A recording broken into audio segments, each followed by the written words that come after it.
All right.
You found a bomb. Make your way to its location and Lights on!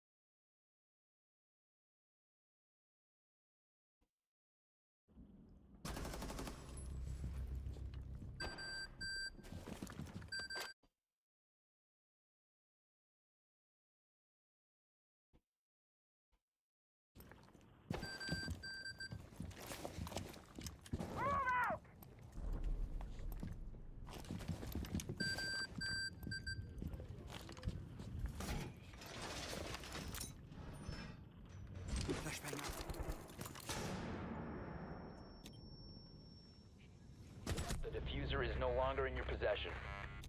One friendly operator remaining.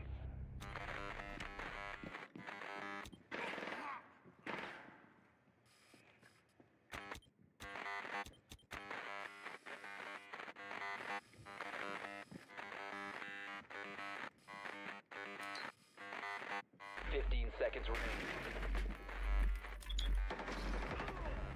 10 seconds. 5 seconds. We have been eliminated.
Friendly drone deployed.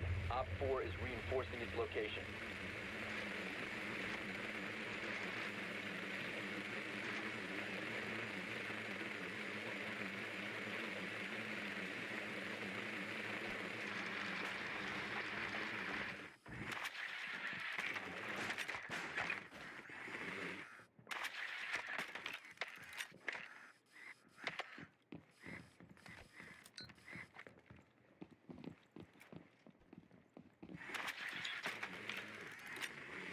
Insertion in 10 seconds. 5 seconds. Proceed to bomb's location and defuse it. You must recover the diffuser.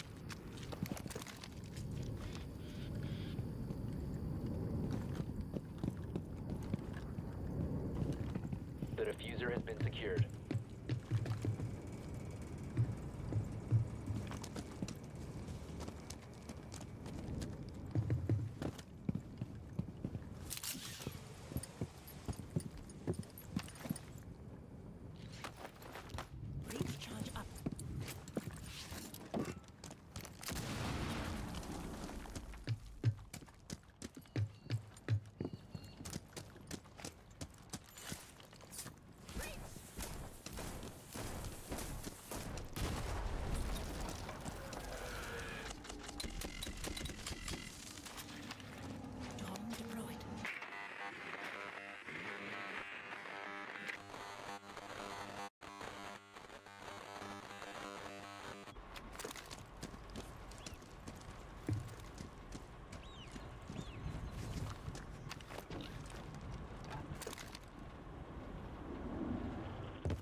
Didn't mean to drop in there like that, y'all.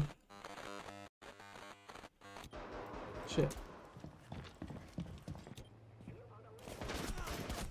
Down to one friendly.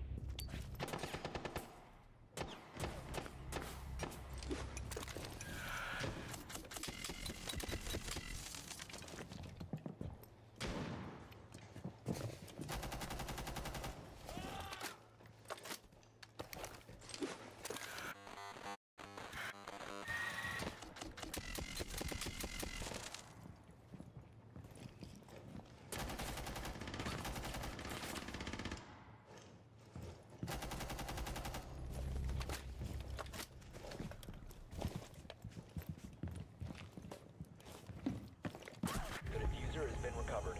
You have dropped the diffuser. All friendlies have been eliminated.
Be ready to engage, Op 4.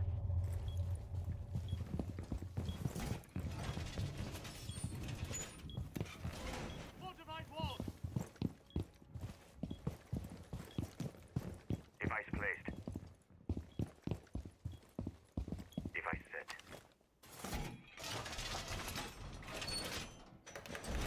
Wall fortified!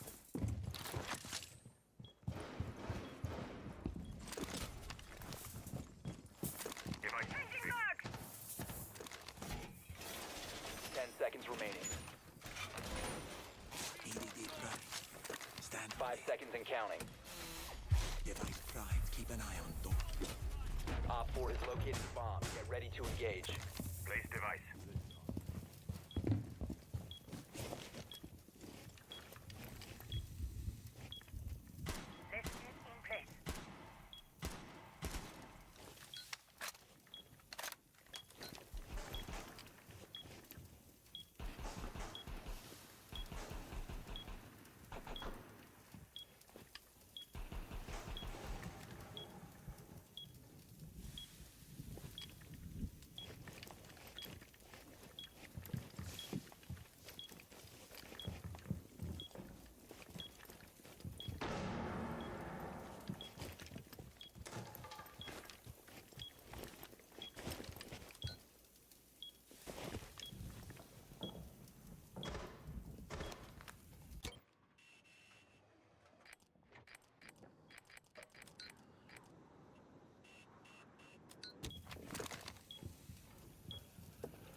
Reloading!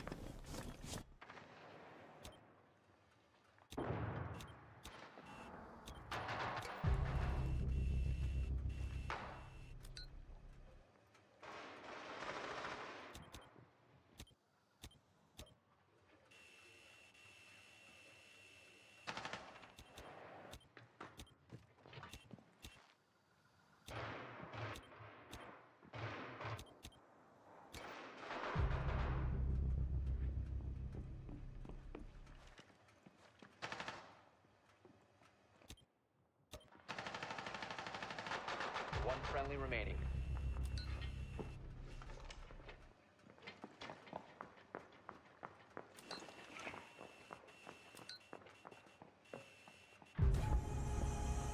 All friendlies were eliminated. Mission failure.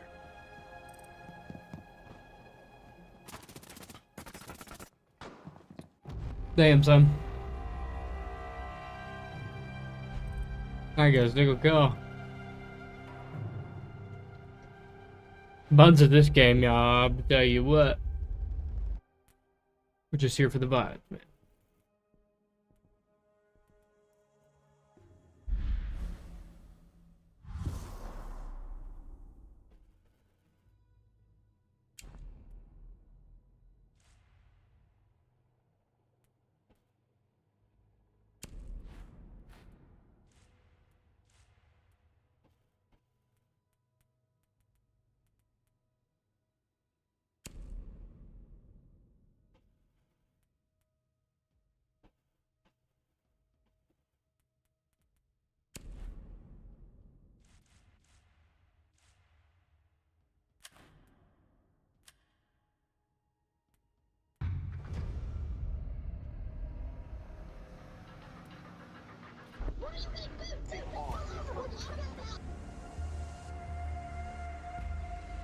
Yeah, let's do this, y'all.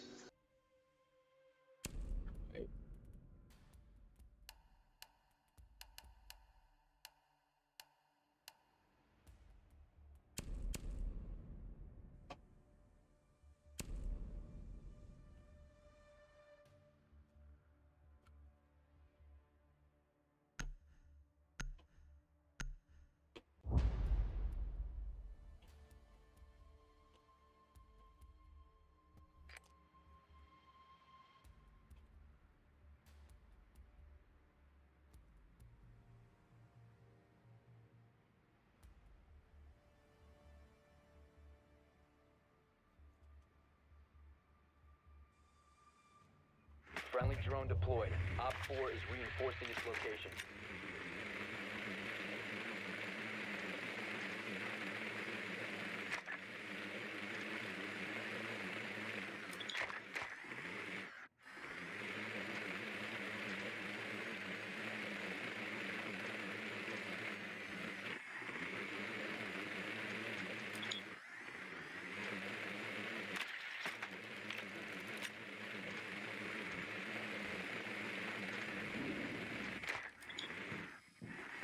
Seconds.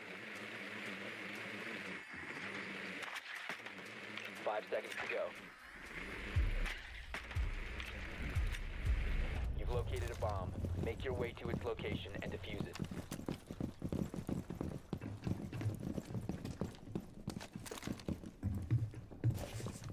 Getting authority down. Drone's ready.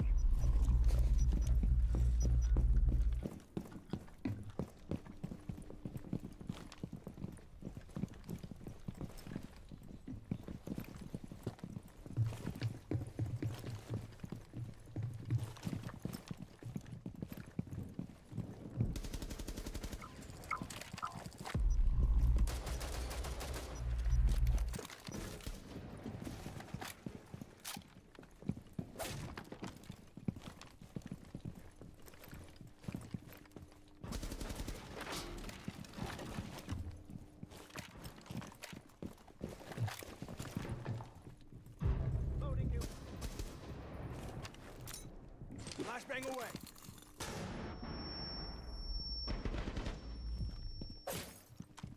Swapping mags.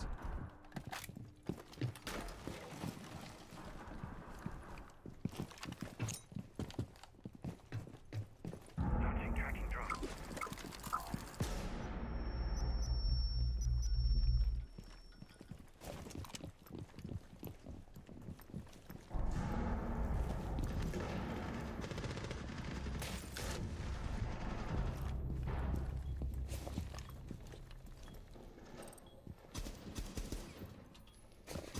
Op 4 remaining.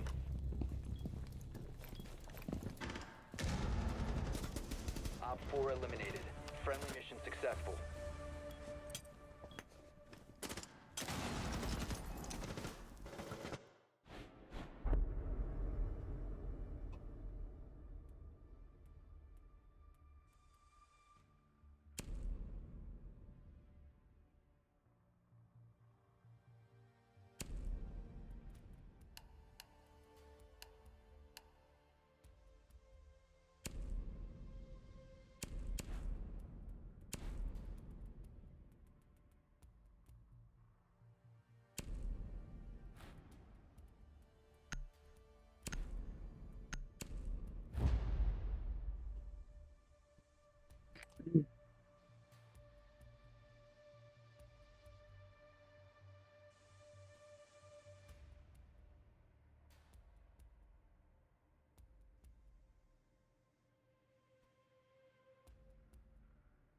Friendly drone deployed.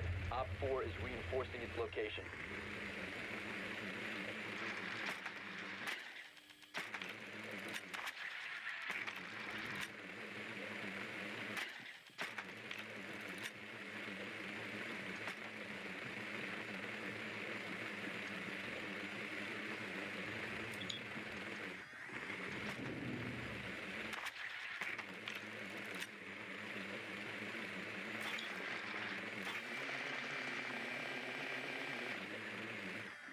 Ten seconds to go. 5 seconds to go. You found a bomb. Make your way to its location and defuse it.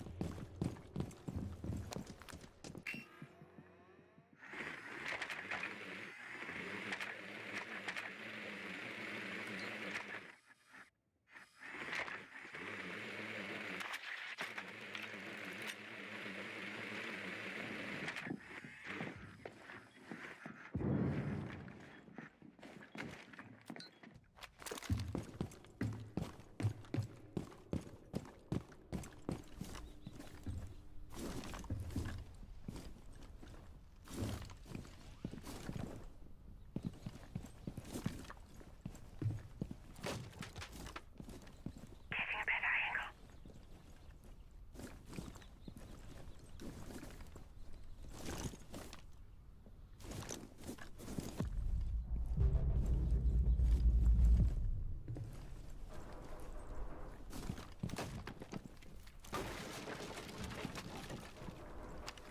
Drone ready.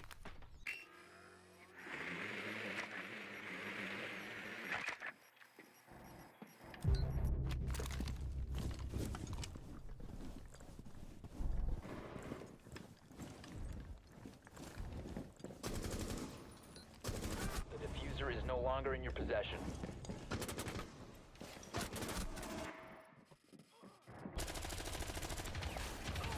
Friendly, last operator standing.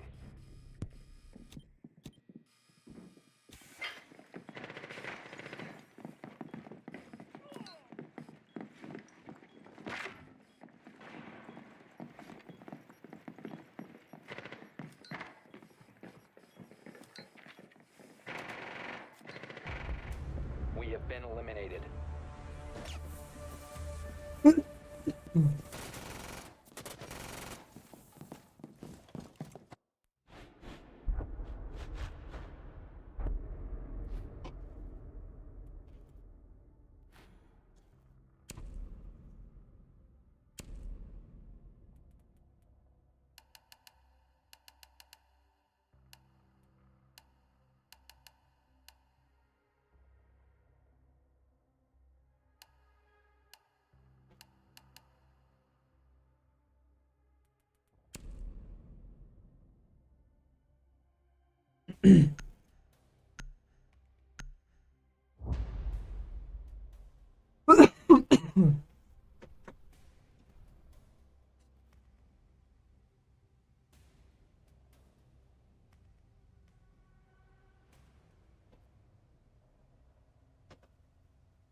Be ready to engage, Op 4.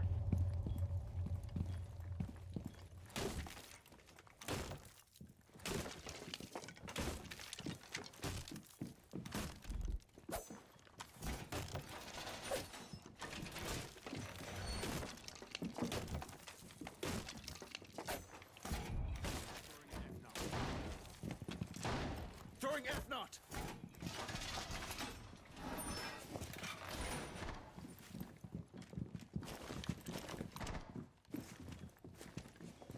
Down to 10 seconds. Down to 5 seconds. Setting them up. Op 4 has located a bomb. Be ready for hostile action. Razor wire deployed.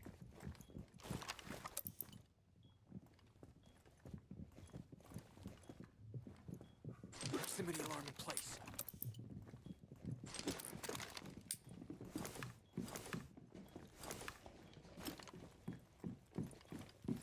Mine active and ready.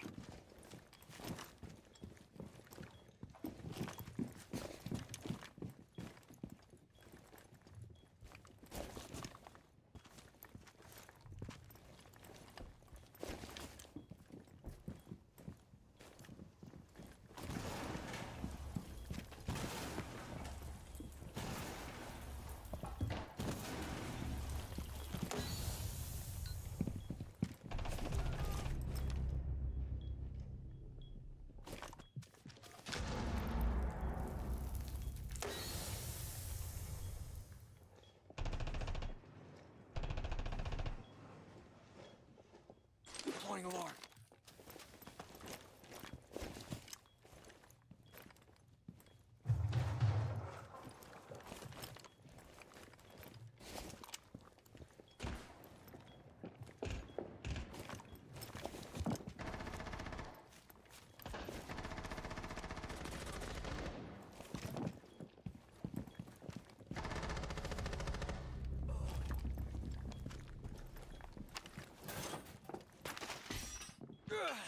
Shields up!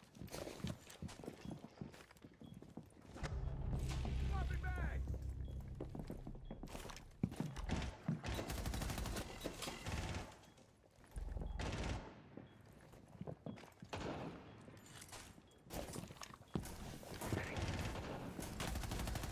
Last operator standing. I'm ass at this shit, bro. I can't see shit.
Be ready to engage, Op 4.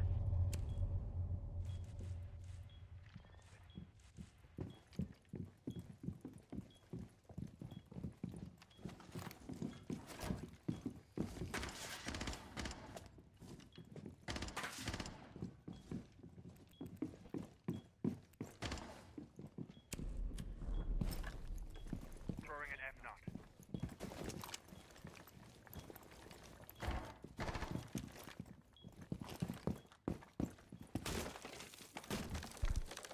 10 seconds remaining. 5 seconds left. Op 4 has located a bomb.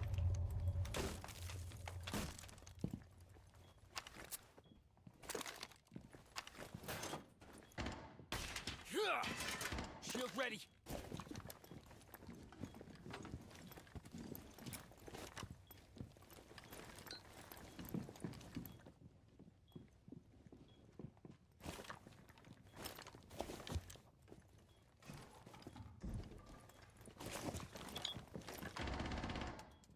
Setting a tread mine.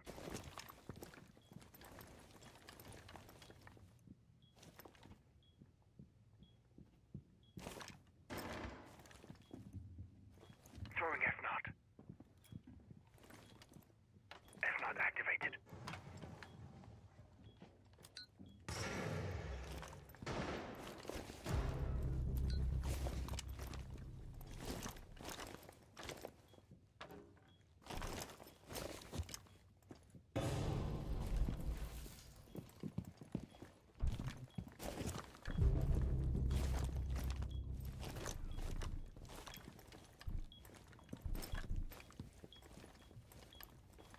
Clear as a limestone spring.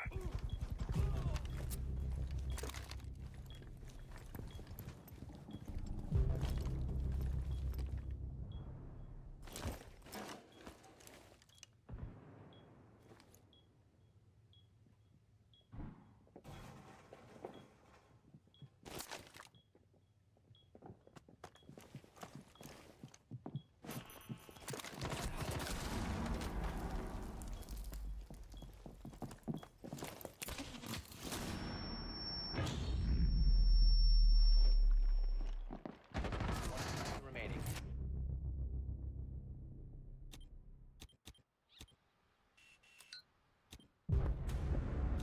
All friendlies were eliminated. Mission failure.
Be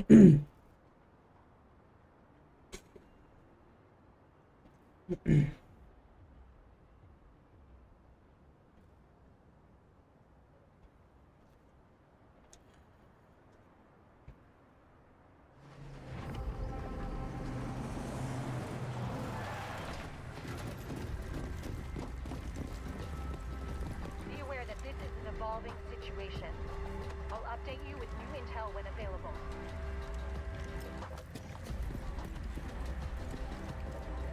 Prepare to capture enemy sectors and defend our own. 15 seconds of prep time left. 5 seconds to prep. Razor wire deployed. Repel enemy forces and proceed to capture Op 4 sectors.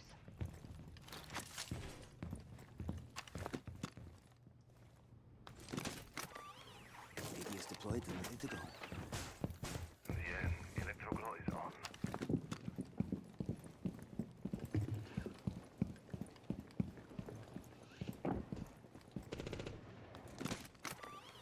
You can stop worrying about grenades now.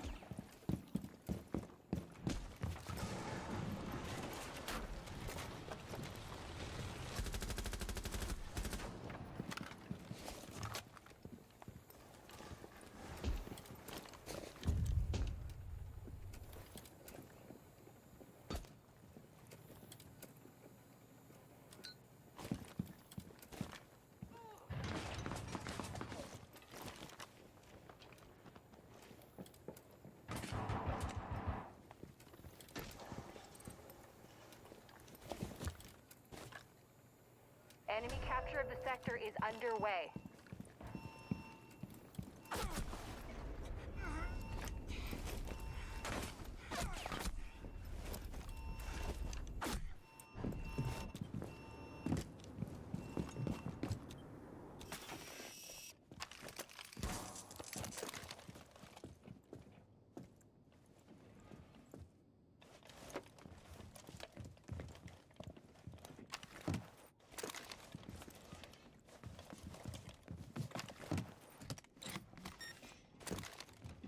We have visual confirmation on Op 4's sabotage kit.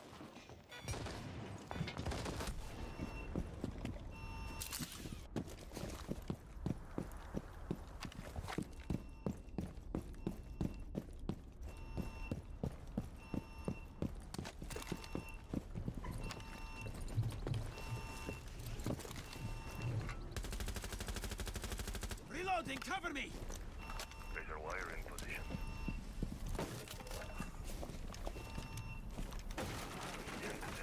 Claw is on.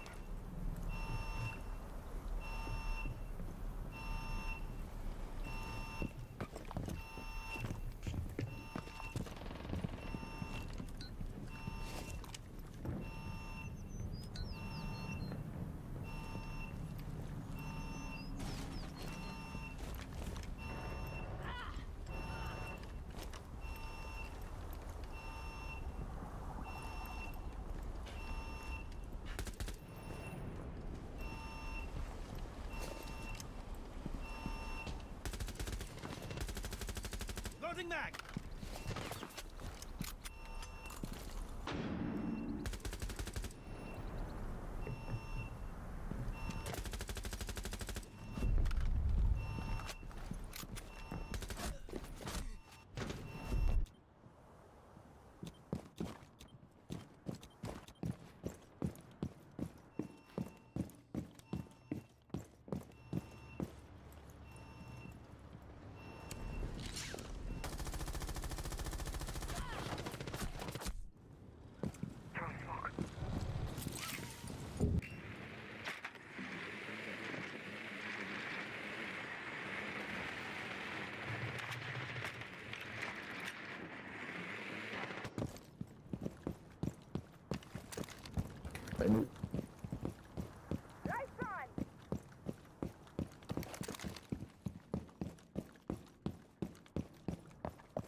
next sector is now vulnerable. Defend it. Changing mags!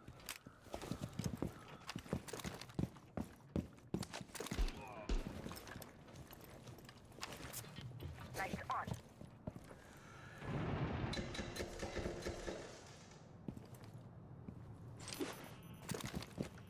Back set! First sectors are being destabilized.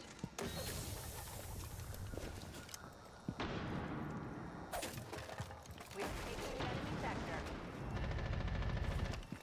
Setting C4.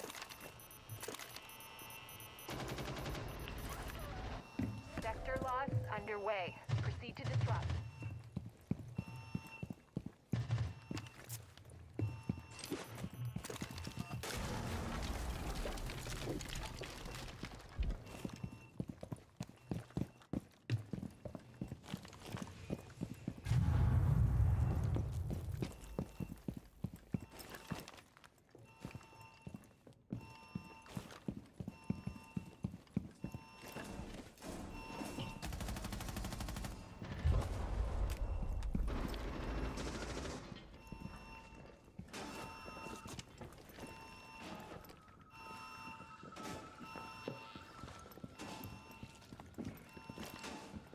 Be aware. Friendly sabotage kit has been destroyed. Reloading! Cover me!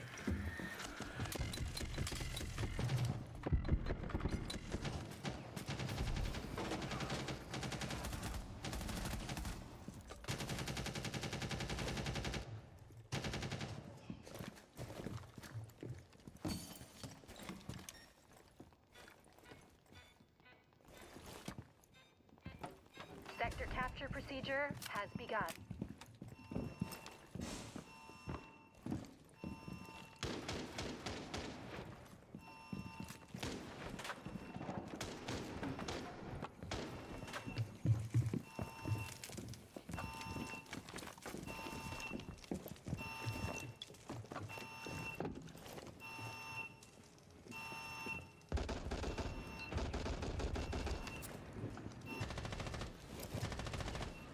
Support deployed.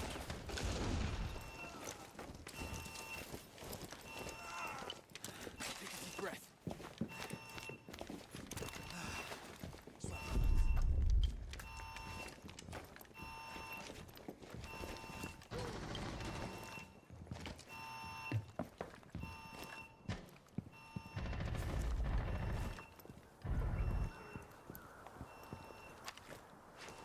Throwing flash grenade. Reload!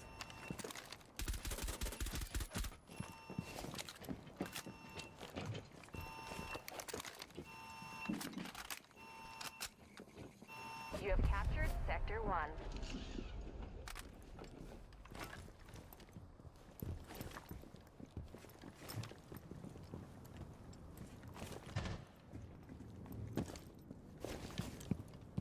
The next enemy sector is vulnerable to capture. Get on it, operators.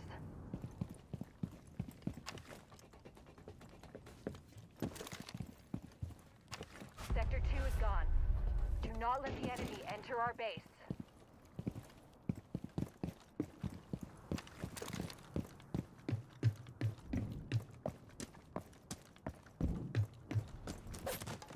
Another friendly sector is accessible by the...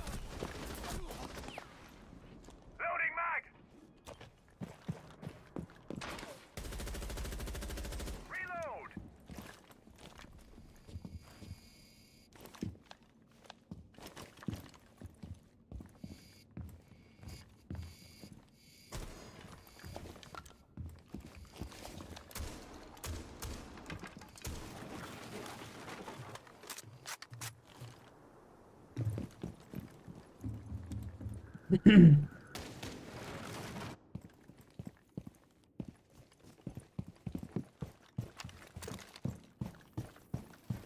You are losing the sector.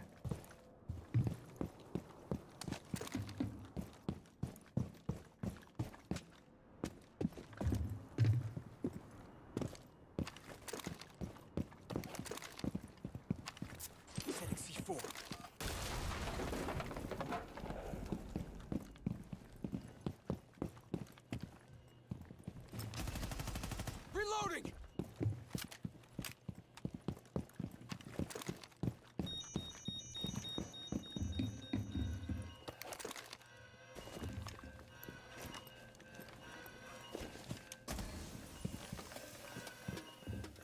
He's above us.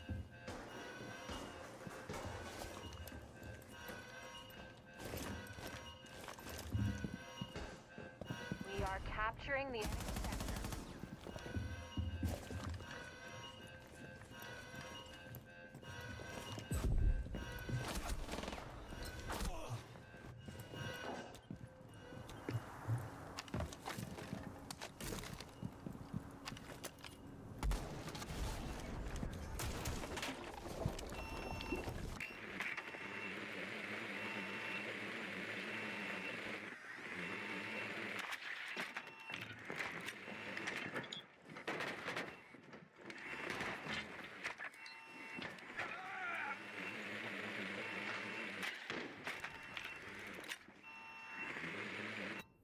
Assignment begins in 1 minute.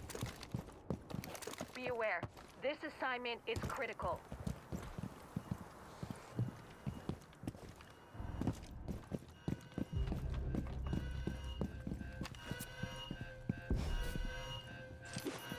Your ally has deployed a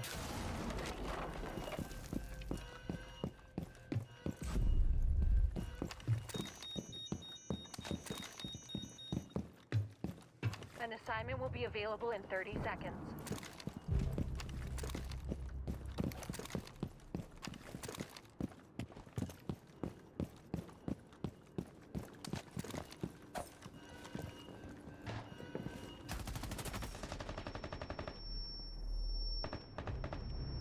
Seconds until assignment begins.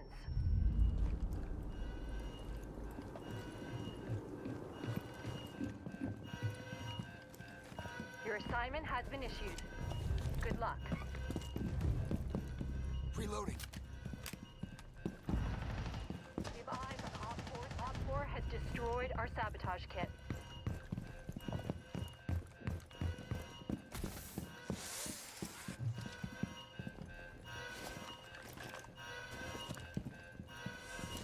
Mission failed.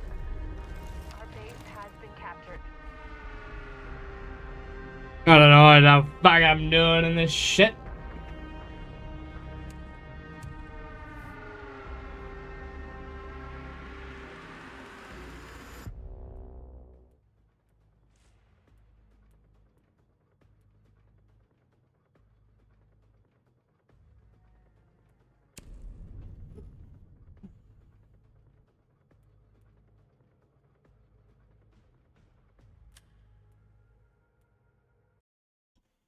And something else.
It's wild that they test their tasers like that for every ship.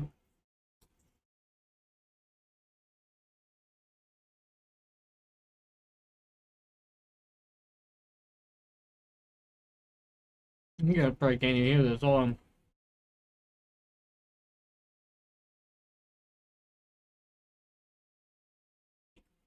Well, there's 3-man strike team that we've got. There we go. Crane, do you have breaching tools? My bad, yo. I've got it. They need breaching tools at the door. Does it sound like you guys are gonna breach the door? You said? I'm not sure what they have there. They're asking for a 3-man team right now to go to the front of the house, and they're looking for breaching tools. If there's somebody that's being held hostage, we'll make entry.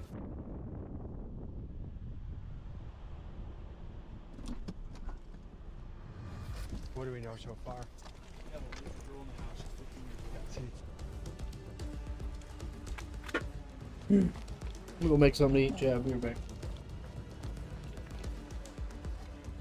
There's a light that keeps coming on this side.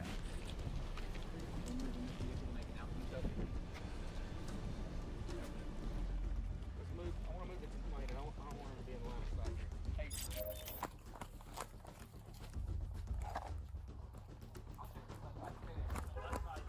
It looks open in here too. Ready? Yep, gotcha.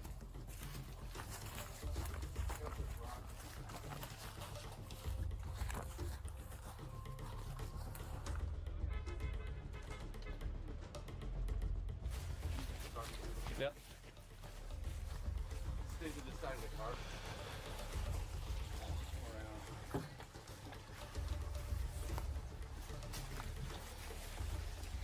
There's movement inside the house, absolutely.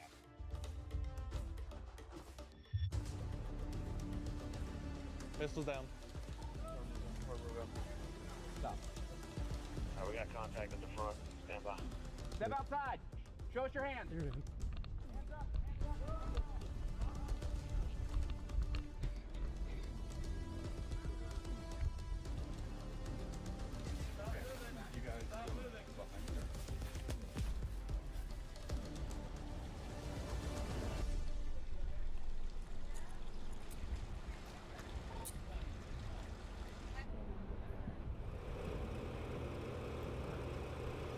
Like I said, we'll explain everything in a minute, okay? I'll get everything figured out.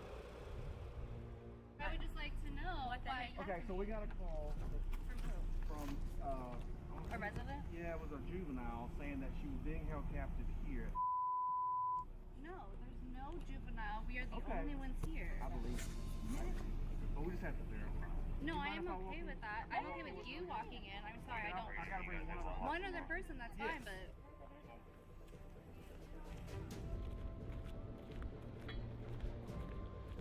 So sorry for the scare.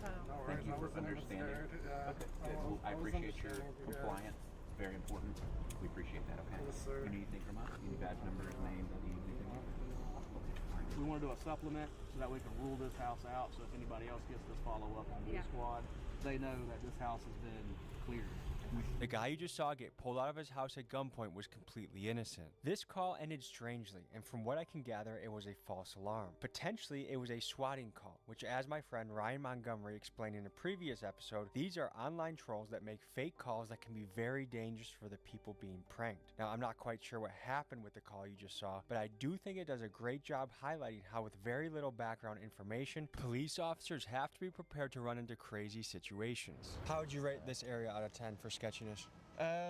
Probably a 6 or 7. I worked here when I was in phase 3 of FTO, and it's definitely a good area to learn in, especially if you have a good FTO to teach you how to maintain these streets and everything, and how to work the job. All right, I think we're good here, so let's go see what else is going on.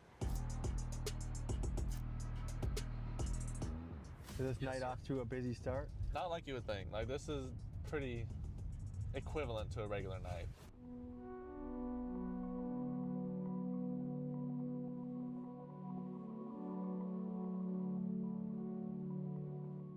So we're here about to have a meeting with the sheriff, TK Waters.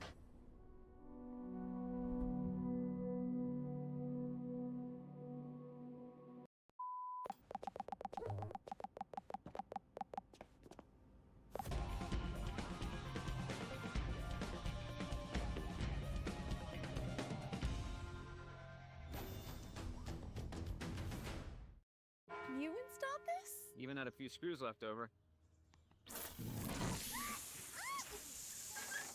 If it's important, it's not worth compromising. That's why with Farmers, you can get quality and savings. We are farmers. Bum, bum, bum, bum, bum, bum.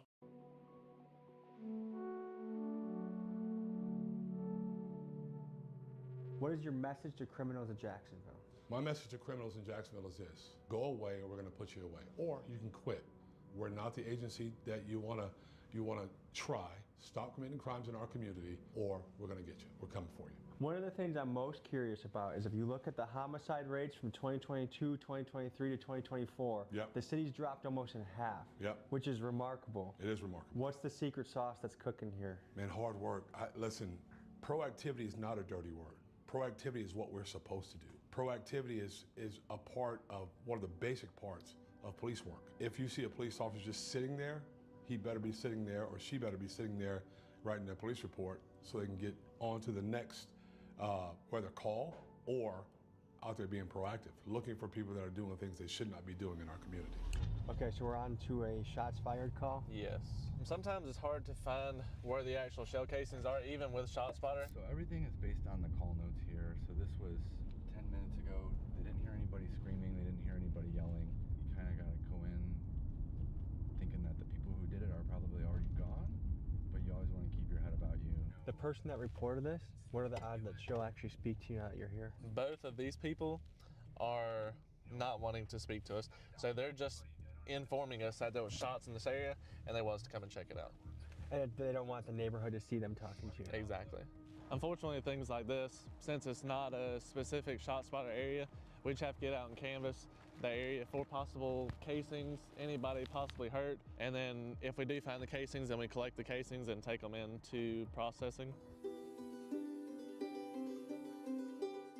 This is the NIBIN laboratory for the Jacksonville Sheriff's Office. This is Jacksonville's Crime Gun Intelligence Center, CJIC, and this office uses the National Integrated Ballistic Information Network, or NIBIN, to analyze ballistics and help solve gun-related crimes. By leveraging NIBIN, the Jacksonville Sheriff's Office can quickly process and compare ballistic evidence, leading to more efficient identification of suspects and connections between crimes. For instance, when casings are collected based on shot spotter alerts, it has yielded a 42% hit rate when processed through NIBIN, and this links gunfire incidents across multiple jurisdictions. So instead of saying it's a boy or it's a girl, you say it's a 9mm? It's a 9mm, but is it a 9mm that goes to that? Because there's different characteristics of the 9mm depending on the gun. Did y'all hear any shots fired or anything? Okay. Thank you.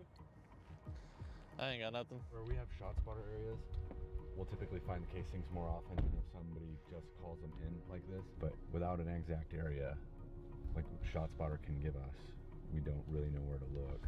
And so you guys have a testing facility where you fire a gun and then you examine it? We do. It's a bullet recovery tank, and it's got a portal that the examiner holds the gun, shoots into the portal, into the water, and the casings are ejected out in a semi-automatic. We collect the casings that we know went to that gun, collect the bullets, and we bring them back here to image them. So is it frustrating trying to solve things, but you get very little help from the community?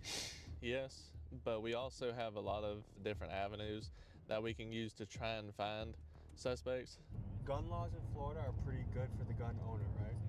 For the most part, yeah. So there's some heavy shit on the streets? Oh yeah, for sure.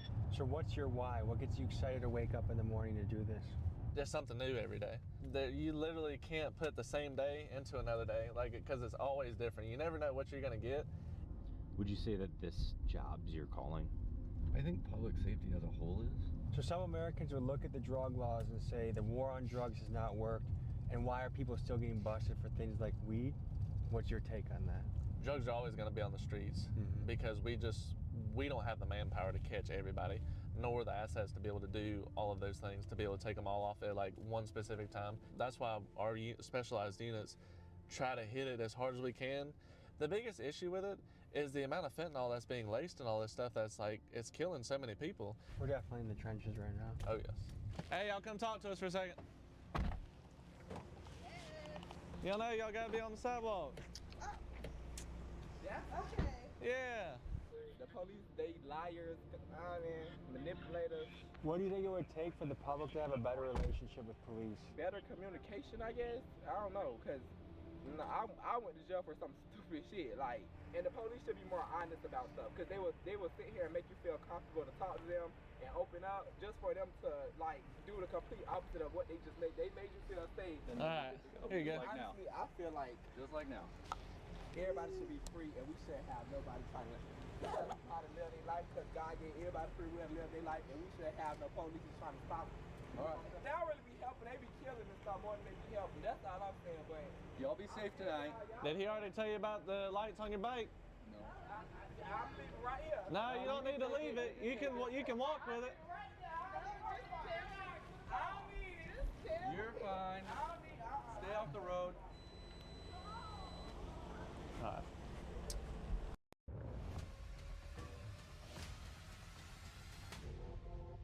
The sun is dying.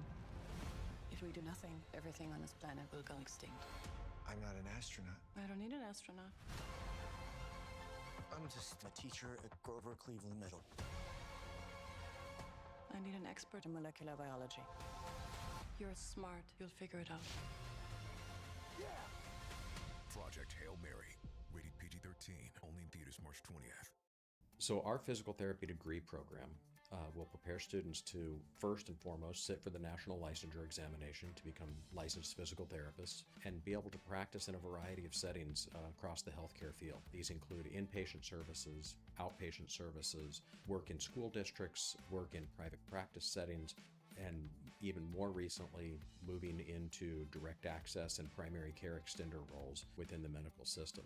So earning your doctorate of physical therapy degree from the University of Texas Rio Grande Valley is really designed to help reinforce and improve healthcare and access to healthcare for residents of the Rio Grande Valley. There are some unique features to our program. We have a very regional focus, so this includes things like diabetes, heart disease, what we call metabolic disorder, which is a combination of high blood pressure, high blood sugar, obesity, things of that nature, to really make a lifestyle change for patients who come and see us. One of the other things that is somewhat unique about our program is we will have Spanish integrated throughout the program, which most programs don't actually have. The way that we're planning to do that is that we'll have a dedicated Spanish medical terminology course within the program, and then we will have, beyond that, we'll train students to work with patients directly in both real and simulated situations in providing plans of care and patient education in Spanish. This program is a 3-year full-time academic program. The first 2 years of the program will be all laboratory and classroom-based. The third year of the program will be 4 full-time clinical rotations. So students can expect coming into the program to work with really a very world-class faculty. We've got faculty members who specialize in sports medicine, in orthopedic physical therapy, in neurologic physical therapy, in women's health issues, pediatrics, geriatrics, etc. So our faculty is very much dedicated to helping the student develop and grow as a professional and as a clinician. And we look at this relationship as being more than just a teacher to student interaction. This is about mentorship and collegiality. So we're working with students who ultimately we want them to be able to treat our own family members and work with them as colleagues after their graduation.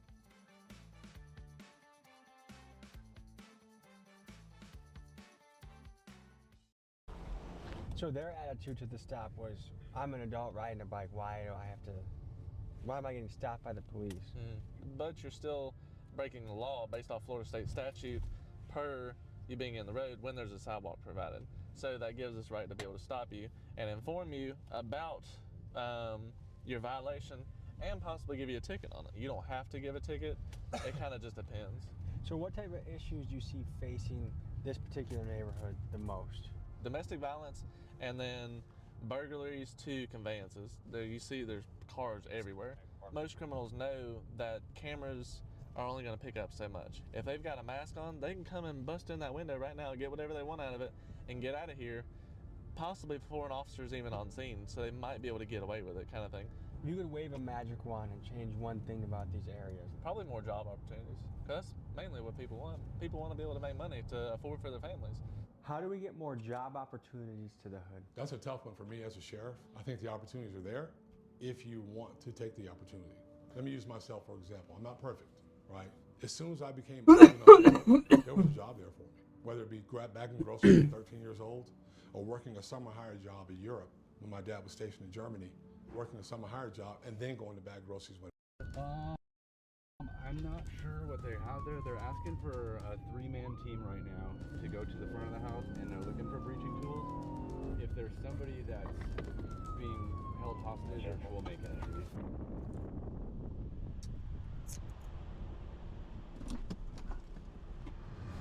What do we know so far?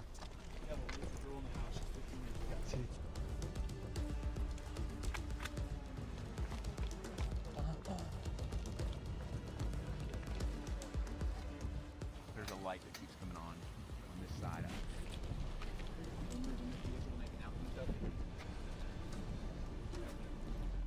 Let's move. I want to move the complaint. I don't want him to be in the line of sight. Hey.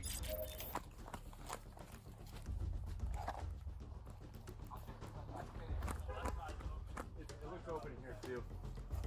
Ready? Yep, gotcha.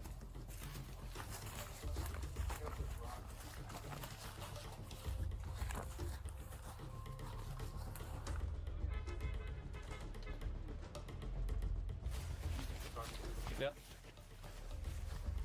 Stay to the side of the car.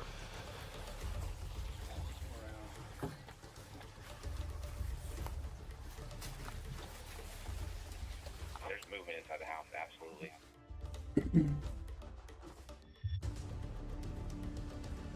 Pistols down. Stop. Alright, we got contact at the front. Stand by. Step outside. Show us your hands.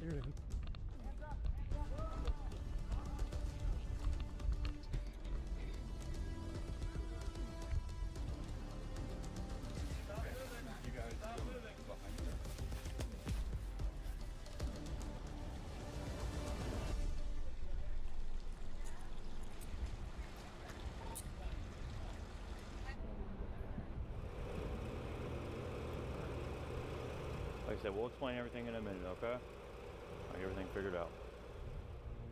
I would just like to know. What the heck? Okay, so we got a call from A resident? yeah, it was a juvenile saying that she was being held captive here.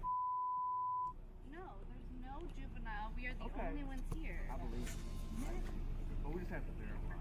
No, You I mind am if I walk okay in? with that. I'm okay with you walking in. I'm sorry, I don't. I gotta bring One other person, that's fine, but.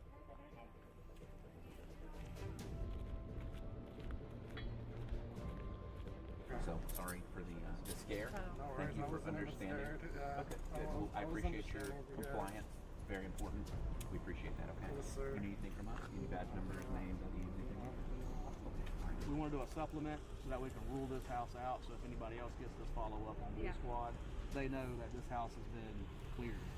The guy you just saw get pulled out of his house at gunpoint was completely innocent. This call ended strangely, and from what I can gather, it was a false alarm. Potentially, it was a swatting call, which, as my friend Ryan Montgomery explained in a previous episode, these are online trolls that make fake calls that can be very dangerous for the people being pranked. Now, I'm not quite sure what happened with the call you just saw, but I do think it does a great job highlighting how, with very little background information, police officers have to be prepared to run into crazy situations. How would you rate this area out of 10 for sketchiness?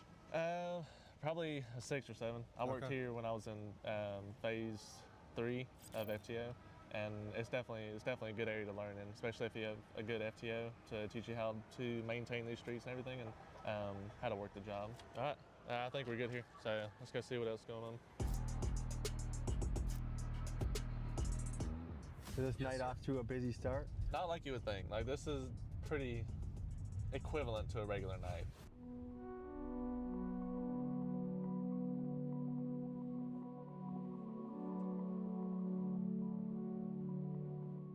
So we're here about to have a meeting with the sheriff, TK Waters.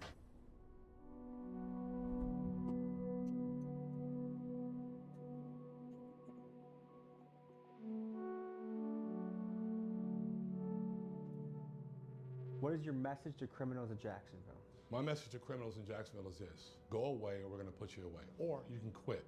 We're not the agency that you want to try. Stop committing crimes in our community, or we're going to get you. We're coming for you. One of the things I'm most curious about is if you look at the homicide rates from 2022, 2023 to 2024, the city's dropped almost in half, which is remarkable. It is remarkable. What's the secret sauce that's cooking here? Man, hard work. Listen, proactivity is not a dirty word. Proactivity is what we're supposed to do. Proactivity is a part of one of the basic parts of police work. If you see a police officer just sitting there, he better be sitting there, or she better be sitting there writing their police report so they can get on to the next whether call or out there being proactive, looking for people that are doing things they should not be doing in our community. Okay, so we're on to a shots fired call? Yes. Sometimes it's hard to find where the actual shell casings are, even with ShotSpotter. So everything is based on the call notes here. So this was 10 minutes ago. They didn't hear anybody screaming. They didn't hear anybody yelling. You kind of got to go in thinking that the people who did it are probably already gone, but you always want to keep your head about you. The person that reported this, what are the odds that she'll actually speak to you now that you're here? Both of these people are not wanting to speak to us, so they're just informing us that there was shots in this area and they want us to come and check it out. And they don't want the neighborhood to see them talking to you. Exactly. Unfortunately, things like this, since it's not a specific ShotSpotter area, we just have to get out and canvass the area for possible casings, anybody possibly hurt, and then if we do find the casings, then we collect the casings and take them into processing. This is the NIBIN laboratory for the Jacksonville Sheriff's Office.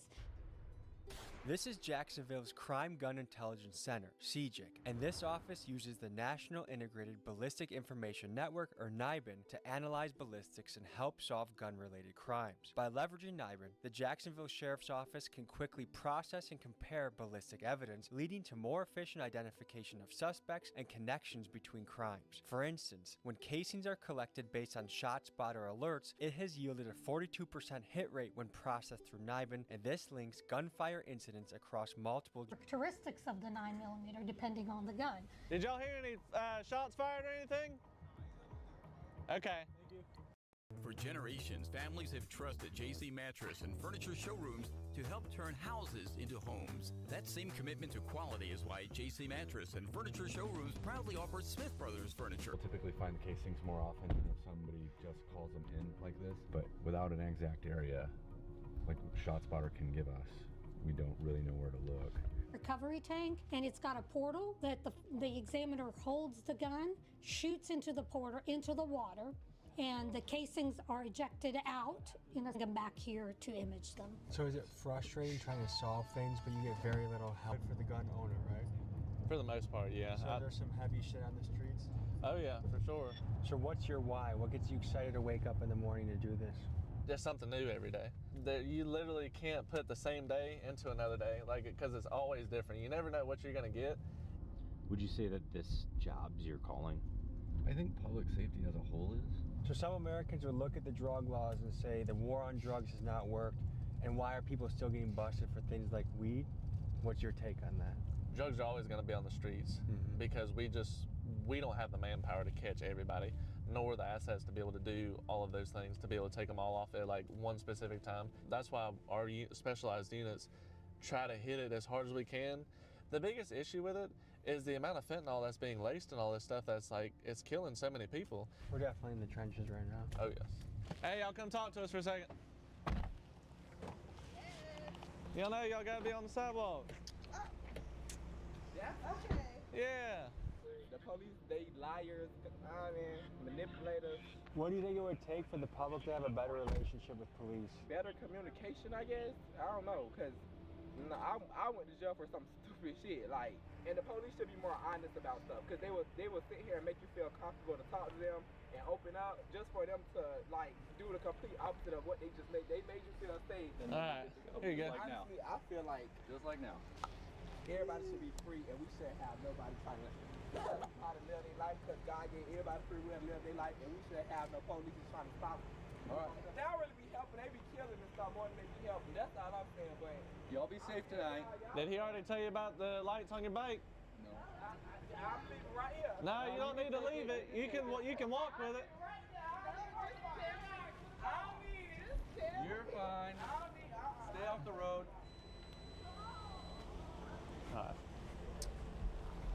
So their attitude to the stop was, I'm an adult riding a bike, why am I getting stopped by the police?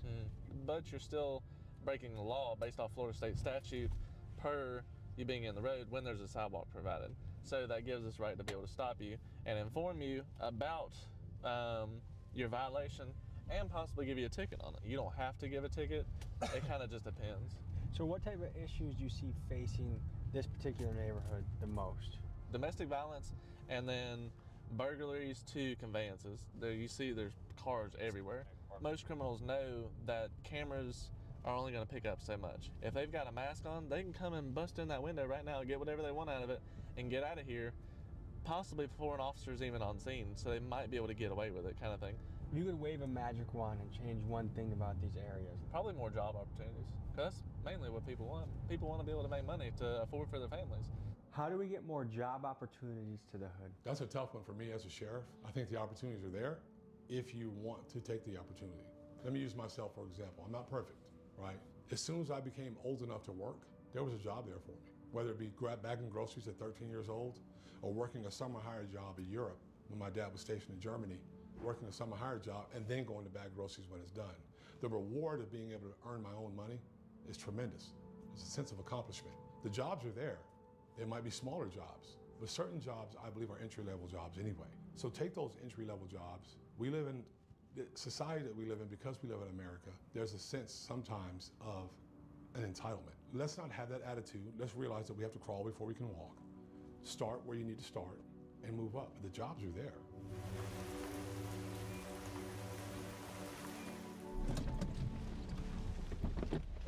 Officer Payne with the Jacksonville Sheriff's Office. The reason for the stop is you're missing a headlight up here.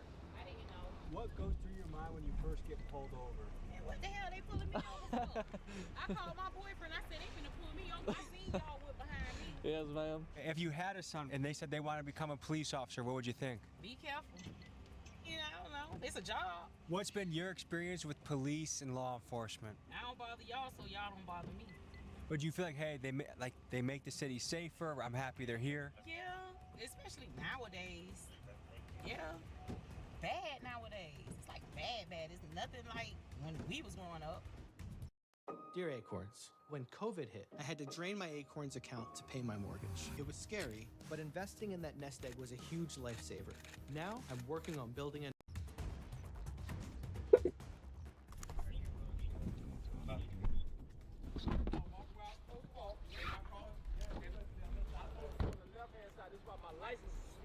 My license got suspended. Now I gotta try to go do something else as far as work, because I done lost my job. Because y'all wrote me a citation, y'all told me to walk on the left-hand side. So on the left-hand side, it's no sidewalk here, and it's no sidewalk here.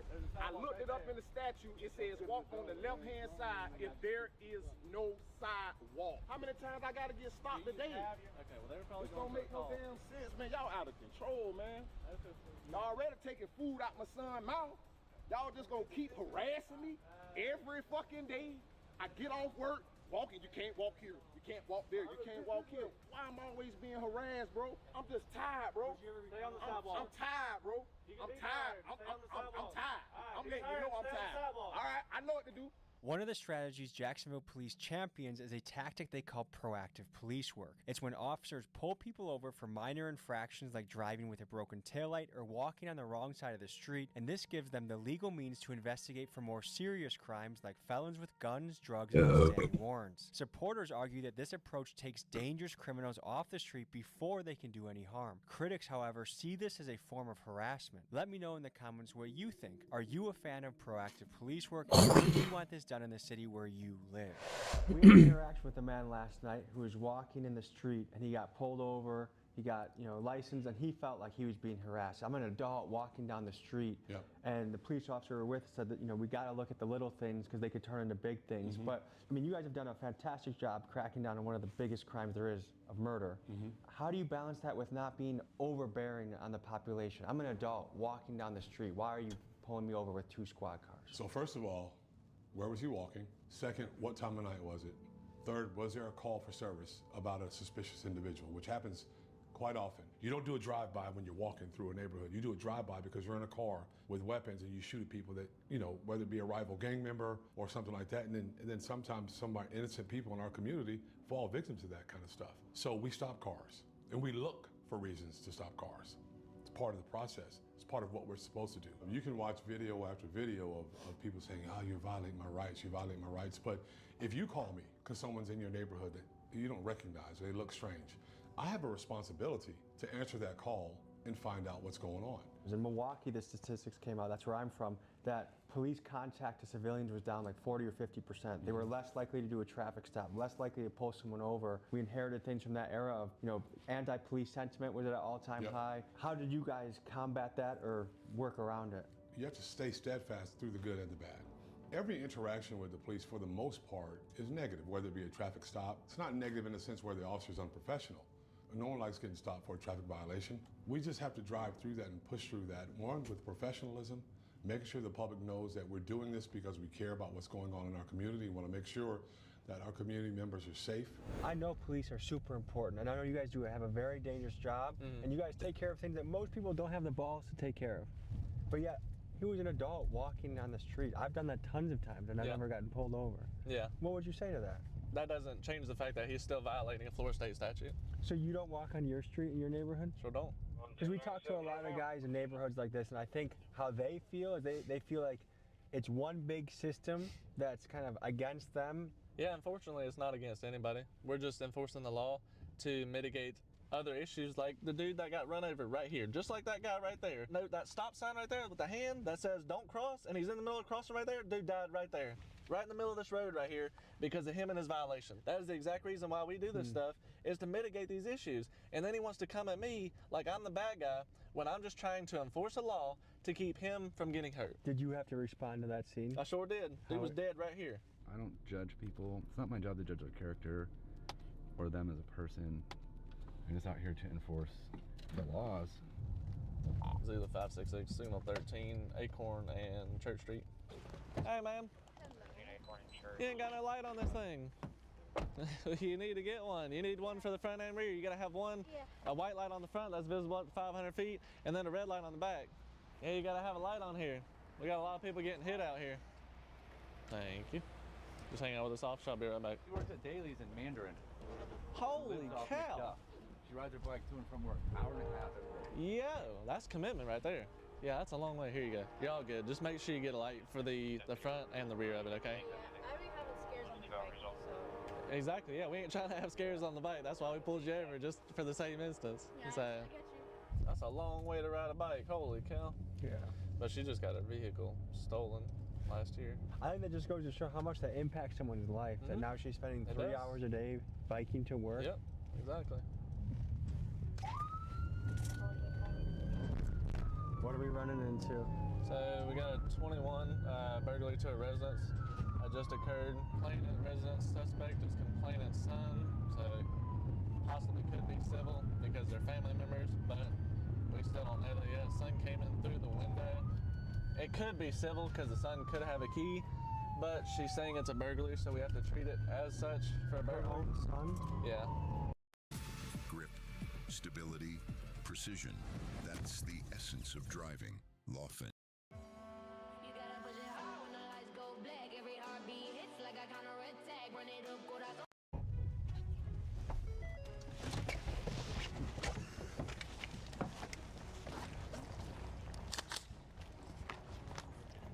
That's it? Alright, that might be him. Nah. Hey, what you got going on? What just happened? Why are the police here? Somebody here called about a burglary. No! We didn't call about no burglary. What's the address here? Ain't no burglary here. Yeah, that's where our address for a burglary is. Oh, no, I'm gonna say no, ain't no burglary here, baby. Who called? I did, but I was coming for, he gone, my son, but he gone, I called, I just Oh, called. so it was a burglary, but he's gone.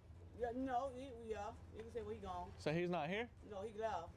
She called the cops, but then acted completely surprised that you guys showed up. Yeah. What is that about? I don't know. It's pretty dead. So what do you guys make of that situation? That's a common theme. Parents calling about their kids because they don't want them in the house. And then we show up because we have a call for a burglary. And then she doesn't like that. So then she doesn't want anything done. And if she doesn't want any police services, then there's nothing we can do. This is a thinking man's game. There's so many statutes and laws. This isn't just a brute force job. This is someone that you have to really be on your toes and aware of things that are changing all the time. Yeah. What is that like? It takes, I guess you could say it takes a toll on how you have to think about things. It also is a way you have to think about things when you go into a call. So sometimes when you go into a call, you have to like think about all these statutes that you have to follow per Florida, or all these policies that you have to follow per JSO. You have much bigger cojones than I do. Thank you for taking us out tonight, and stay safe out there, Will okay? do, thank you. That concluded an action-packed first night with the Jacksonville Police, and we were told the next day would be spent with a legendary officer on the K-9 team. Let's meet the guy. Sarge, tell the people who you are and what you do. My name is Sergeant Plogger. I'm one of the 3 K-9 sergeants at our JSO K-9 unit. What kind of stuff have you seen in your day? Have you been shot at? Yes. Have you gone on foot chases? Oh yes, like working behind. When I was a K-9 handler, yes. I mean, all that stuff. So, the K-9 unit only deploy on typically, violent felony suspects. So usually when a K-9 unit is being asked to respond to a call to assist, they're going with the air unit as well, and it's usually someone who's done something very violent and then ran from the area. And how have you seen Jacksonville change over time, keeping in mind the homicide rate was almost double 2 years ago and has gone way down? Yeah, so our sheriff, TK Waters, has done a phenomenal job. He's definitely increased the proactive policing initiatives, putting those officers in areas that are extremely more violent than others.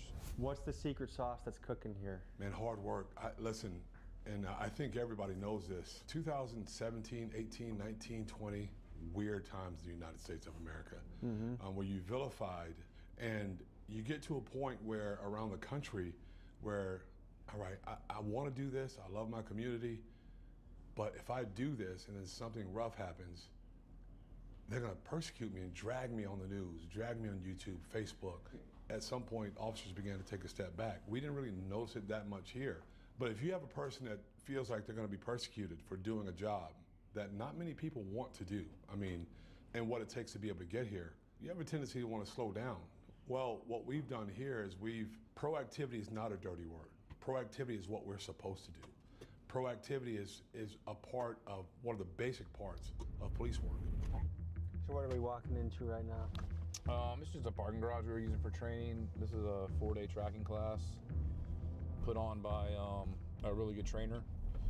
And he's just teaching his theory and methods of how to implement getting these dogs to track and keep their nose on the ground on hard surfaces, which is the most difficult for dogs to do. And what are these fellas about to do right now? Run a track, so we'll get to see the dog work a human odor in a direction and complete it all the way to the end, and that's what we're working on. This is hard surface tracking, so obviously not grass. This is the most difficult tracking that you can do because there's not grass and dirt and moisture up here to hold that human odor. So we're working on paying the dog right from the start. You see he's locked onto his little bit of kibble, but blended in with that kibble is where he has laid a track all the way around this. Take a step, nice. Move, slide line, very nice. He's working like there's stairways there. The track goes past the stairs, the dog goes in the stairs, but then makes that turn and follows it down to the end. So now he's following odor exactly like we want to do, and that was his marker. How bad can a dog bite somebody up? Permanent bodily disfigurement, like helicopter flight to the hospital. Some flavors just take you to another place. Like the Filet-O-Fish, a crispy fish fillet made with wild-caught Alaskan pollock on melty American cheese topped with tartar sauce, all on a soft... We got a training program. Hey, brother. Oh, have a good one. Good meeting you. We just got a call. Yeah. What's happening? Something about fleeing a leave warrant. We'll check the computer when we get in the car. So, what'd you say this is a dangerous job? Canine is probably the most dangerous job in law enforcement, in my opinion. It forces you to take exposure. So, our SWAT guys deal with like the worst of the worst. Those guys are highly trained, right? But then they have a lot of armored vehicles, and most of what they deal with are high-risk search warrants and barricaded suspects. When you have these violent criminals who do the things that they do and they run off in the woods, you have no idea where they're hiding. So you're having to take, your safety and put it in your dog's hand and your dog's nose, really. And is this a lights on speed in there or just cruise there? I don't do that a lot, man. You got people on their cell phones driving, dude, right? They're not paying attention, and all of a sudden they hear sirens and see lights and they freak out even more. Like, what we saw in the last few years, now people are comfortable calling shit out. Like when they see a convenience store robbery, like the comments online are just dragging that person, like what a piece of shit, blah, blah, blah. Like, and I think young men they want their cities to feel safe again. They know they can do something about it. Yeah, no, that part's true. I can definitely see that. Because it does feel like we went through like a lawless era. Oh my gosh, man. Oh, someone steals their car? Well, they're not out next day, so they don't even care. Oh yeah, it was like the George Floyd thing, and then you had COVID right behind it. How did the George Floyd incident change policing in America? I think it helped turn a lot of the general public against or feel like that it's a lot more corrupt than it really is. I think that was a difficult situation. That's still not indicative of the police departments across America. We handle about 800,000 calls per year for service. We stop our cars, we go inside stores. We have public police contact, right? Not even logged out on, just contact, where we talk to one another and see each other. Out of that, did we have, 7 officer-involved shootings last year? Out of millions of contacts, millions. And so you put that in perspective and you tell that story, it helps clear it up a lot.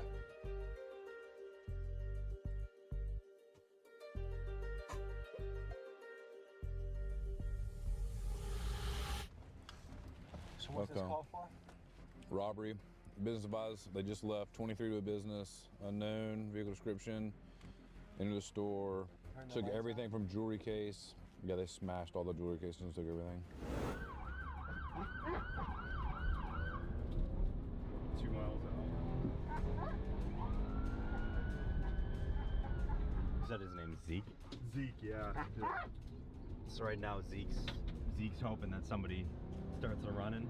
Yeah, so he already knows what time it is, especially when we start keying up on the radio.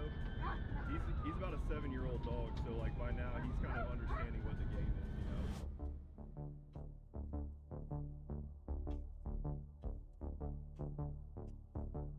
We're here at the scene of a robbery of a jewelry store. It's a smash and grab, but they did leave blood on the scene. But we're trying to figure out, there was 2 suspects, where they went, whether they took a vehicle, and how much is missing. So the employees are shell-shocked. They just had a crazy thing happen on their watch, and they're kind of picking up the pieces and packing up and going home. And so this is now the investigation starts, tracking these guys down, trying to figure out who did it, where the loot's going, and apparently it was just tax season, so people have been running in here buying things, so there's a lot of activity, hard to sort out who may have been who. So now the police are trying to look for suspects and figure out the next step. Does any part of you get excited for calls? Like, man, so that is my problem. I absolutely love it, right? But I have to make myself stop because like that was the whole thing. The pact that I made with my wife. Hey, I'm gonna get promoted and I'm gonna get away from the craziness because it's not just me that goes through this. My wife goes through this stuff too, right? And when my police dog got shot, man, it hit us, man. It hit us hard. That was very traumatic. So how did your life change after your dog got shot? Oh man, it was very humbling to, go through something like that. Numb to it, you're not as affected, but then yeah, I think it was worse because you have a working relationship with a dog that, dude, when I was working that dog on call, I was with that dog more than I was my wife. Officer Plogger is referring to one of the most gut-wrenching moments of his life. 3 suspects on the run shot at police and the police returned fire. In the chaos that ensued, Plogger's dog Huck was hit with multiple rounds. Frantically trying to stop the bleeding and save Huck, the police put pressure on his gunshot wounds and quickly got the dog on a helicopter to an emergency vet. Huck unfortunately lost part of his front leg from his injuries, but the good news is he survived. He had to retire from his canine duties, and he now lives full-time at his pal, Officer Plogger's house. If you need a car, but your credit score keeps becoming a roadblock, what can you do? How about... We're en route to a domestic violence call. Looks like dating violence, where an alleged battery occurred, and it looks like the female half is waiting for officers to make the report, and then the male half, it looks like his whereabouts are known. Officers received a call about a woman who was terrified of her boyfriend. Supposedly earlier in the day, he beat the hell out of her and she was scared to return to her house because she feared he was waiting for her there. Because this was allegedly the boyfriend's 3rd domestic violence incident, it elevated his case to the felony level. Officer Plogger and his canine team was called in on this operation to catch the boyfriend and ensure he didn't scurry away. The police met at a nearby gas station to game plan for his takedown. What's y'all's plan from here? So if he's not in the driveway, obviously we're going to set up around the house. Right. There's back door, front door only, no attic, single level house, multiple windows for him in case he does go in there. But just based on, I'm assuming it'll just be a call out because of the potential harm. Yeah, okay. exactly. Yeah. So do you want to go Old Kings to West Moncrief? That way we don't have to drop by the house and just stage on Leona at the dead end right there, and then we'll come in. We'll have canine primary since the dog will be primary on a runner. Yep. And that way, if he just squirts to you, you can have eyes on. All right, so you want me on Leona by the dead end? And we're not going to move in to attempt contact until you tell us you're set. Okay. So because she's giving permission and she owns the house, do you need a warrant to go in? No, so she's saying the house is locked. She's saying that he is texting her and telling her that he is at her house waiting for her. Is she kind of helping set it up a little bit? She's giving us the information of where he's at. So yeah, she's assisting on where he's located. We still don't, we haven't confirmed he's there though. We won't know until we get there. I think the victim told the other patrol officers that she feels like it's escalating, that she's in fear that he might, escalate it more. Obviously, we run through different scenarios on how the suspect maybe reacts. Maybe he runs, maybe he just complies, maybe he runs in the house, which creates a whole nother dynamic with barricade. So just kind of game plan in different scenarios in my head that might occur. We're camped out. Yeah, I a few know. houses down, just waiting for the warrant to sweep in. Hey, Chef. Yeah. Y'all ready? All right, we're going in. Y'all got your comms down? Yep. Holy shit. I'll take comms if we get a runner. So let's hug close to that house. This back door didn't work. Yeah, it is. I did see a shadow. Hey, when we walk this, we need to reach out to her and see if she saw anybody pop out. No, I think he's long gone now.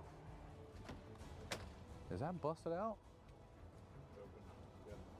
Hey, man, show me your fucking hands. He's in the house. Hey. Show me your fucking hands. It's the police.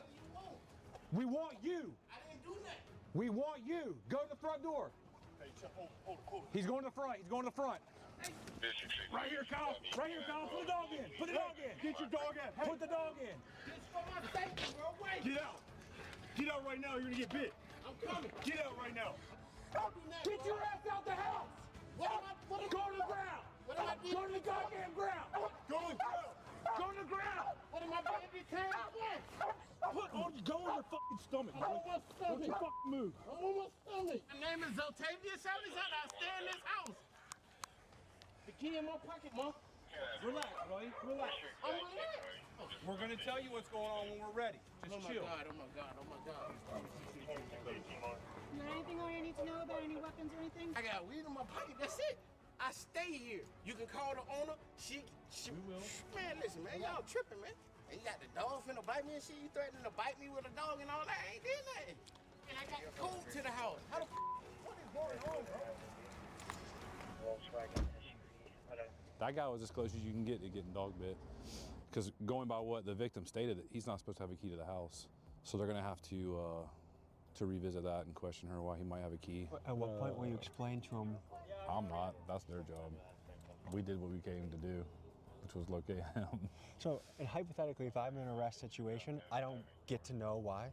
We can tell you your charges, yeah, but we don't have to explain all the details. That's what your first appearance court is. Like, that guy was escalated, right? He was very elevated, upset, obviously. So we don't have to, when you ask, we don't have to tell you at the time that you ask, right? We're trying to de-escalate and calm him down because he's still riled up. They have to search him. We still don't know if he's got a gun on him. So there was an incident that happened earlier between you and your girl. That was earlier, yes. Okay, put your hands on her. No, sir. We didn't even go Okay, through so it. how does she get all her bruises on her? Man, that girl, come on. She has bruises. Listen, man, I don't like this. I do not like this. I'm Okay. going to reiterate everything. So you Yes, didn't sir. put your hands on her. No, sir. There should be no reason for her to be absolutely terrified of you. She's not terrified of me. I just spoke with. I'm ain't gonna do quote her. nothing to- She said you beat the shit out of her. Man, I ain't do nothing like that, bro. You do have a violation of your probation. No, You're going to jail. Why am I going to jail? Okay, domestic battery, second and subsequent. Man, You're also being charged with Listen, resisting. whoa. Man, that's wrong, though. That's what you did.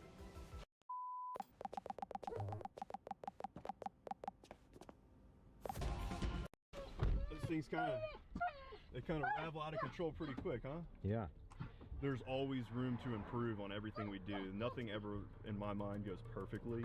And if guilty, this would be his third domestic violence? I don't know. According to the patrol officer, who's their primary unit, she's saying it would be his third domestic with the victim. So he may have priors before that. I don't know. The average person does not get to experience stuff like I that. know, but see, this is what the job does. Because, like, to me, that's not even a tick on the meter. Like, that didn't even get my blood pressure. So same thing, when I'm in there with the Gaines or like the Tijuana guys, like I've been desensitized to where it's not a There's big something deal. wrong with you, dude. But what evidence did they have on him? Did they have any? Evidence? Yeah, with the text messages and stuff, like I'm gonna beat your ass, or? So I don't know. They had the domestic battery. I don't know, but it was his third subsequent offense, which brought the felony into play. Oh, so they already had the charges? Yeah. They had the felony, the domestic charge on him. But, Okay, you know, not a warrant, just PC? Yeah, that's why we were talking about the violation of probation. And everything Okay. else. It was kind of. So what's gonna happen to that guy? He'll get a first appearance court in the morning and a bond set. And he was scared of that dog, so I'm sure it helped with his surrender. I mean, that's a benefit too. So We got into some crazy situations. The officers were brave, and I'm glad that everyone is okay. No one in the entire 2 days was harmed in the filming of this, both the criminal and the suspect, the cop and us. So it's a good day, and things march on. So if you're interested in the murder rate going down, then this is a city to sure check out and look into and ask, what is the recipe they have going on here? So I'm excited to see the comments on this one, excited to see what you guys think.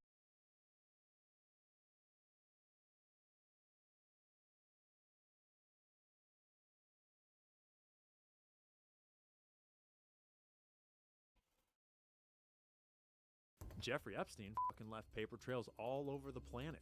Jeffrey Epstein's paper trail is 1,000 miles long. It's not that we don't know what he was doing. It's that we have a giant government that's just putting their hands over their eyes and their hands in their ears and pretending that they don't see it. We see our own financial picture going more and more into the and then we see this weird agreement where why are we giving you $3 or $4 billion a year without question for 20 years on end, without oversight, without being allowed to criticize or ask where it's going? The uncomfortable truth is that mostly the problem is the network of American Jews that are supporting the government of Israel, because as American Jews, they have rights that Israeli politicians don't have. And so when Bill Ackman, an American Jew, decides to take action on behalf of Israel, he's an American and he has every right to spend his money in this way. People like Benjamin Netanyahu openly said on camera that the propaganda war is the most important front of Israel's now 4,000 front war.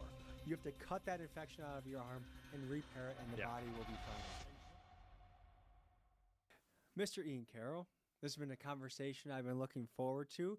You're the man that you know a lot about a lot of things. I would call you this generation's conspiratorial mastermind.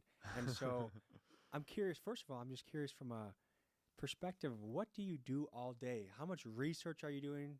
Give me the behind the scenes in your operation. These days, my all day is, it's sort of constant because I love it and it's super fun. Mhm. And there's every different investigation has a different angle and a different dig. So I tend to be in front of the workstation, so to speak, by 7 or 8 a.m. and I'm basically plugged in until 8 or 9 p.m., sometimes later. But I do take breaks and I, go on walks and get exercise, go for a run, go to the gym. And I'm working on getting better at unplugging and doing these things because it is really addictive to just especially when there's a breaking story or a case that's unfolding over the weeks and months as there is right now. There's always more interesting angles to take. And so in a way, we were talking about this over dinner too the other night, is that there's sort of always an angle from everything you do in life sort of affects the job, and it often can affect the case. And even in my kind of downtime when I'm watching media just to chill out, I'm still watching media that is related to, the world of my job in some way. So it's kind of like I live my job and my job is my life. But it doesn't feel like a job. When people see you, they might think a lot of your job is speaking in front of a camera, but it sounds like the predominant part of your job is research. Yeah, 100%. And it used to be even more separated because the type of content I used to be making was far more of do the research, then produce a video. And one thing I've been really having a lot of fun with this year is merging the two into live streaming the research as part of as the video itself. And there's still a lot of research that goes into behind the scenes before you kind of turn on the live and turn on the cameras.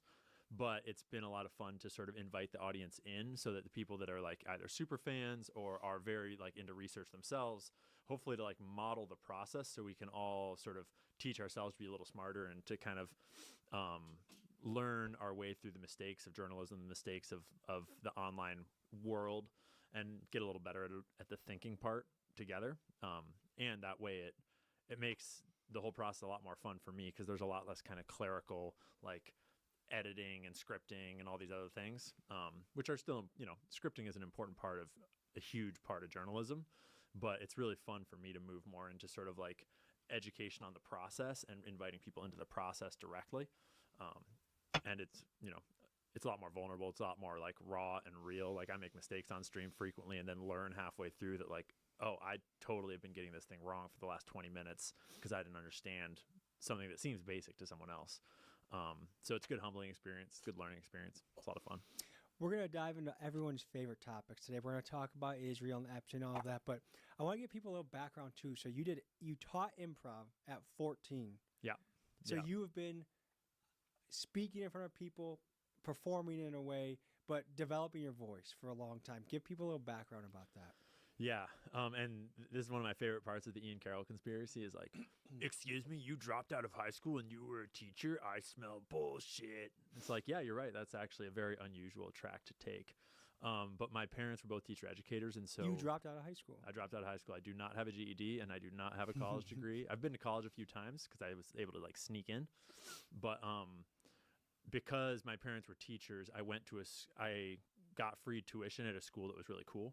And it went up till middle school. And during that time, in my middle school years, I helped found this improv theater club which I wasn't like teaching at the time. I just was sort of like one of the leading student voices with this after school teacher that was the improv theater teacher. And when she went off to nursing school, it was the year, I guess that was the year after I went to high school. So my first year of high school, I came back and was like the assistant improv theater teacher after school. It's like 13 or 14. And then the next year she was getting ready to go to nursing school, and she sat me down and was like, hey, you should take this over. You can take this over. You've got the skills. You should do it. And it was a really seminal moment in my kind of trajectory as a young person. And so I started teaching improv theater as like one of my first actually paid jobs. And I think I was 15 at the time. I think that was like the legal age where you could be paid in Washington State. And then that expanded into like other after school teaching, That's which then fucking expanded crazy. into assistant, like English teacher eventually, assistant that, summer school stuff. And then that basically led to being recruited by parents of students for other things in education. I was a vision therapist for a little while, which is not exactly education, but it kind of is. I got recruited to teach outdoor ed at one point. I volunteered for a whole year at another small private school that just needed help, that was like near and dear to my heart. And that was like one of the coolest years of my life. And it's kind of cool now because I was hunting down a comment the other day from someone that claimed to have been one of my students. It was from an anonymous YouTube account, Of course. which was wise of them to be anonymous.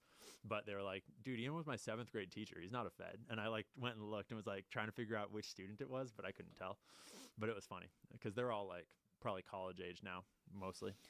I think in my head I used to kind of shit on the theater major, like, oh, just kind of this like whimsy little thing that is not tough to do or whatever I thought about it. But I realized Paul Felder, if you're familiar with him, he's a fearsome UFC fighter that is now a UFC commentator, came from the theater world. I have a close person in the family that was in the theater world growing up, but now is a captain on a Navy ship. So I think it's raised its self-esteem in my books of like a really cool thing for a kid to go through. And it can be. I think there's a lot of legitimacy to the stereotype. There's a little bit of a corny side to it, especially when you look at like, if you look at the kids that aspire to go to Hollywood, it's like, oof, you should choose a different goal, bro. Maybe read about the Diddy files. But I never was like a theater kid in that way because I was at this little private school where it was just kind of a thing. And improv theater is a very unique type of theater where it gets you used to being a fool on stage, acting like an idiot in front of people, just being a goofball, coming up with crazy ideas on the fly. It's very good for your brain. I would recommend it to all young people, and to old people. But I was never, I mean, I did take part in like school plays and stuff because it was kind of mandatory, but I was really never into scripts. I was never into that kind of acting. I was into like inventing and coming up with ideas. And so another thing that we were talking about the other night is that I used to write raps and like perform raps at open mic nights when I was traveling. Who were your rap influences as a kid? Northwest hip hop. I grew up in Northwest Washington, and so there was like a really strong scene. Macklemore is the guy that everyone knows from that scene. Okay. He made it out and kind of signed a big deal for a little bit. But there was a bunch of groups around there, and the big one for me was Blue Scholars. They were really big in like 2000, maybe like 6 to 10, 12 era. There's another guy named Saul and Common Market, and there's a bunch of them. But yeah, I used to be a like total hip hop head in this kind of like conscious hip hop scene where it was like not about girls and cars, but about, you know, socioeconomics and geopolitics and like big ideas and a little bit of the Illuminati sprinkled in there. I would think, given your interest in a lyrical rapper plus conspiracies, that you would like Immortal Technique. Absolutely, yeah. Okay, was that a big? Yeah, he was always a little dark for me. Yeah. But at the same time, he was such a legend. And I remember one specific rap that I wrote, probably in like age 21. I was in Guatemala at the time, and I was like listening to an Immortal Technique beat on loop for the day. And I wrote this whole rap inspired by him because he does a lot of storytelling. That's like a made up story that has like a moral kind of behind it. Dance with the Devil. Exactly. And I think it was actually Dance with the Devil's beat that I was listening to. And I wrote sort of like an homage to that concept that is still, I'm sure it's still in my hard drive somewhere. That was a cool era of life. I've got a whole bunch of notebooks stacked up at home with like date, rhymes. That's a muscle that if you don't exercise, you lose. I used to a little bit, yeah. Freestyle rapping used to be one of my favorite things to do. Well, I could never freestyle. I sucked at freestyle. Oh, really? Yeah. And I think it's because I was prescribed Adderall as a young person. Yeah. So it was like between when I was doing improv theater and then I think it was like age 17 or something, I was prescribed Adderall. And that made me way more like locked into like overthinking all the different rhyme schemes you can do.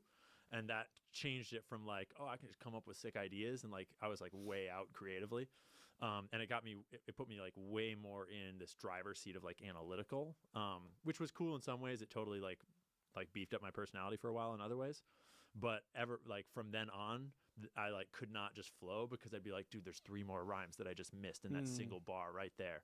And I'm a serious sucker for like a 4-syllable rhyme that's like different words all linking together. It's like, oof, that is so when those so puzzle good. pieces fit together. It's so good, especially when it's topical, when you're not just rapping, like when you're not just throwing in like, you know, filler words to make the rap rhyme. Almost like I think Tech 9 sometimes does this, where it's like it sounds really good when it fits together, and I'm a big Tech 9 fan, but sometimes it's like almost made up words. But if you were to read it, you'd be like, cool, what have you said really in this mean, bar? Yeah. But when it's like when you're like Harry Mack and you can like freestyle together like this crazy complex rhyme scheme that's also about an important idea or about like early Eminem something too. you want to say, exactly, that kind of stuff is just unparalleled. It's so cool. What are the things that you are most fascinated in right now in the conspiracy world, things that you're thinking about? What is occupying a lot of your mind space? My whole world is circling around the various cracks in like the big deep state right now, because there's always been kind of like layers to the conspiracy world. And the old school was like the Council on Foreign Relations, the Trilateral Commission, you know, the Bilderberg Group. And then there was like the World Economic Forum. The Illuminati is always kind of there. The aliens, the lizard people. And there was always sort of this layering of like, are you at the like 9/11 layer, like the, you know, like the cold case files layer, or are you at the Illuminati layer, or are you at the like portals to other dimensions layer? And everyone is kind of feeling out like, how weird is this world, and deciding like, are you going to be full tinfoil hat, or are you going to kind of limit yourself at one of these other lines? And as I started my content, I intentionally limited myself at these other lines, though I enjoy like, you know, getting into all the wild stuff too, just to, you know, have a good time.